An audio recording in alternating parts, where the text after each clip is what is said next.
Good evening, I'm Dave Morris. Coming up tonight on The Play, a look back and a look forward following yesterday's elections in Oklahoma.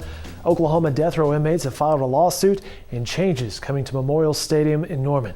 But first tonight, the 10th U.S. Circuit Court of Appeals ruled on Wednesday that Utah's ban on same-sex marriage violated the U.S. Constitution.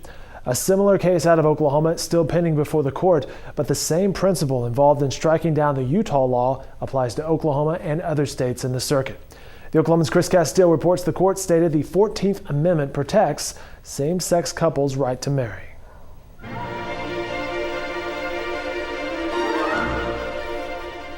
We have said all along, the other 6 folks in this race are not our opponents. Harry Reid is our opponent. U.S. Representative James Lankford last night as his acceptance speech at his watch party, and he said his decision not to engage in negative campaigning helped him capture the Republican nomination for the open U.S. Senate seat without a runoff against State Representative T.W. Shannon. Now you can find complete coverage of Tuesday's elections online at newsok.com, including Lankford's entire speech from last night, as well as speeches from T.W. Shannon, Janet Barisi, and Joy Hoffmeister.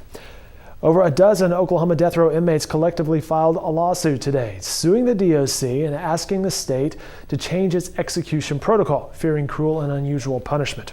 Our Graham Brewer will have more on this developing story in Thursday's editions of the Oklahoman. The University of Oklahoma Board of Regents approved a massive upgrade to the Gaylord family Oklahoma Memorial Stadium. The renovation plans carry a bill of $370 million. In addition, the Regents approved a pay raise for head football coach Bob Stoops and several other coaches. Our Jason Kersey spoke with us over the phone earlier this afternoon, shortly after the meeting. These are a lot of the things we've heard about for quite some time. They've been working on this master plan for months, and they were finally ready to unveil it today, and it's pretty spectacular. I mean, it's really an impressive facility that they're planning.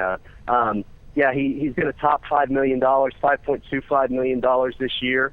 In 2014, that will make him the second highest paid coach in the country behind Nick Saban at Alabama. In other sports news, the NBA draft is tomorrow night. Former OSU star Marcus Smart is projected to be a top 10 pick.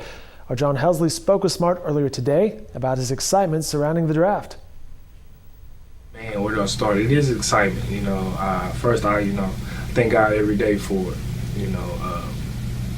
Some people don't have the opportunity to live out their dream, but I do, and I don't want to be that person that takes that for granted. Be sure and tune in to the Thunder Thursday Hangout tomorrow afternoon at 2 on newsok.com. Jenny Carlson, Darnell Mayberry, and Anthony Slater will discuss the draft and potential picks for the Thunder. The NBA draft again is Thursday night. You can watch that on TNT, I believe. We will be at the Thunder's post-draft press conference. GM Sam Presti will probably address the media late Thursday night. Watch for that video later Thursday night. Complete coverage in tomorrow's Oklahoman leading up to the draft and following in subsequent editions. That'll do it for this edition of The Play. Have a great night, everyone.